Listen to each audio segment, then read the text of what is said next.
বসুন্ধরা কিংসের বিরুদ্ধে ফিফায় আর 2 অভিযোগ। বর্তমান লিগ চ্যাম্পিয়নরা এখন মহা সংকটে।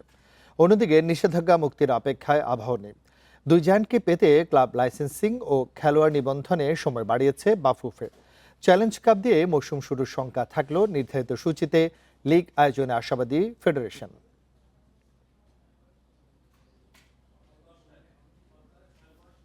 কোনোভাবেই অ্যালাউ করতে চাই না যে এবারের লিগটা দেরি হোক, অথবা লিগটা ফিফার যে মিনিমাম 10 টিমের একটা ক্রাইটেরিয়া আছে সেটার নিচে চলে যাক।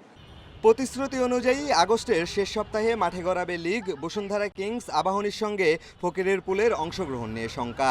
পুরোপুরি ফিফার নিষেধাজ্ঞা মুক্ত হতে পারেনি 3 ক্লাব। উল্টো বসুন্ধরা কিংসের পাশে যোগ হয়েছে 2টি নতুন নিষেধাজ্ঞা। সব মিলিয়ে 14টি নিষেধাজ্ঞা নিয়ে বিপদে ডিফেন্ডিং চ্যাম্পিয়ন বসুন্ধরা। আবাহনী আছে তৃতীয় ও শেষ নিষেধাজ্ঞা ওঠার অপেক্ষায়। বড় ক্লাব ছাড়া লিগ হারাবে জৌলুস, তাই নতুন মৌসুমের জন্য ক্লাব লাইসেন্সিংয়ের সময় আবারও বাড়িয়েছে বাফুফে।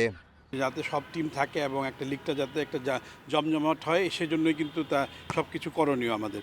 তো এর মধ্যে হ্যাঁ, আমাদের কয়েক দফা টাইম বাড়ানো হয়েছিল। কিছু ক্লাব চিঠি দিয়েছে ক্লাব লাইসেন্সিংয়ের ডেটটা বাড়ানোর জন্য।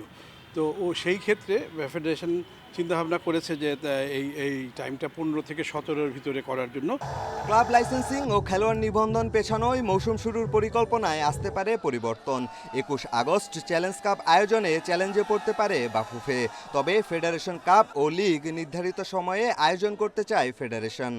লিগ পিছাবো না, লিগটা আমরা চেষ্টা করব যে টাইম মতো শুরু করতে। ফেডারেশন কাপটাও চেষ্টা করব আমরা আমাদের কমিটমেন্ট অনুযায়ী শুরু করতে। এখন যেহেতু একটা সমস্যা হয়ে গেছে এবং এটাকে সমাধানের জন্য চেষ্টা চলতেছে সব দিক দিয়ে, তা আমি আশা করি যে এটা ওভারকাম করে আসলে পরে একটা সুন্দর বছর আমরা পাবো। শেষ পর্যন্ত বসুন্ধরা আবাহনী নিষেধাজ্ঞা মুক্ত না হলে বিকল্প পথে এগোবে বাফুফে।